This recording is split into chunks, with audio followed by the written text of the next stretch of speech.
بسم الله الرحمن الرحیم.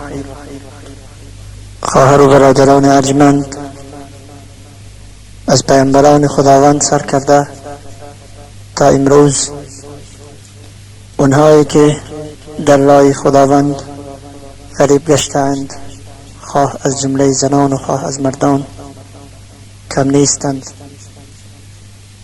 برقی چون یوسف زندانی گشته و برقی دیگر چون محمد علیه السلام از وطن محروم. اونها شبانگاه در نماز به خداوند خود راز میگویند و مینالند. من میخواهم صدای قلب اونها را بر شما برسانم. ای خدا ما را از این عالم جدا بین ما جدا. ای خدا ما را از این عالم جدا بین ما جدا. چون که هستیم بی کس و تنها، غریب و بینوا. چون که هستیم بی کس و تنها، غریب و بینوا.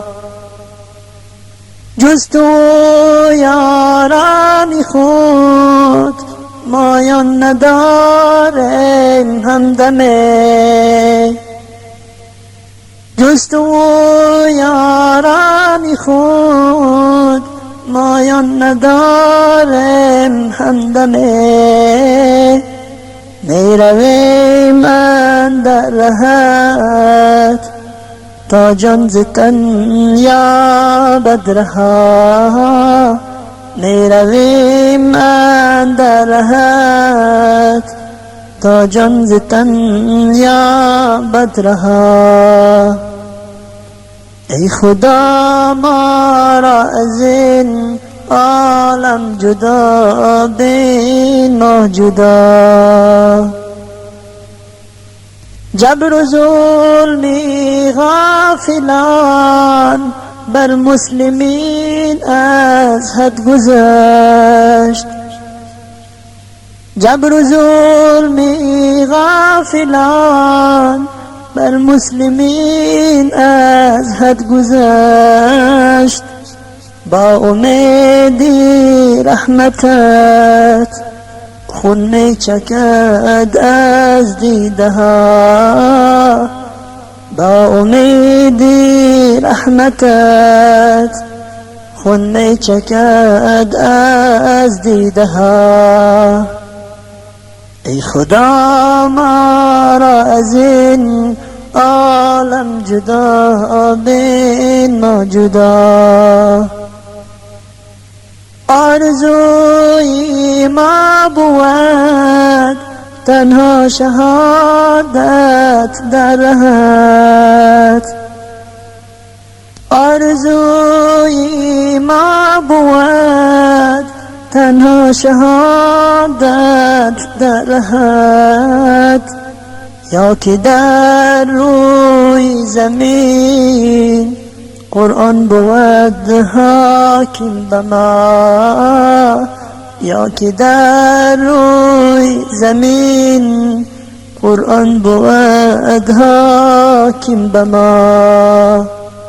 ای خدا ما را از این عالم جدا بین ما جدا. ما بجز صبر و سجود دیگر نداریم چاره. ما بجز صبر و سجود دیگر نداریم چاره. دایما باشیم همه در ناله و آه و دعا. دایما باشیم همه در ناله و آه و دعا. ای خدا ما را از این عالم جدا بین، ما جدا. ای خدا ما را از این عالم جدا بین، ما جدا. چون که هستیم کس و تنها، غریب و بینوا. چون که هستیم کس و تنها، غریب و بینوا. چون که هست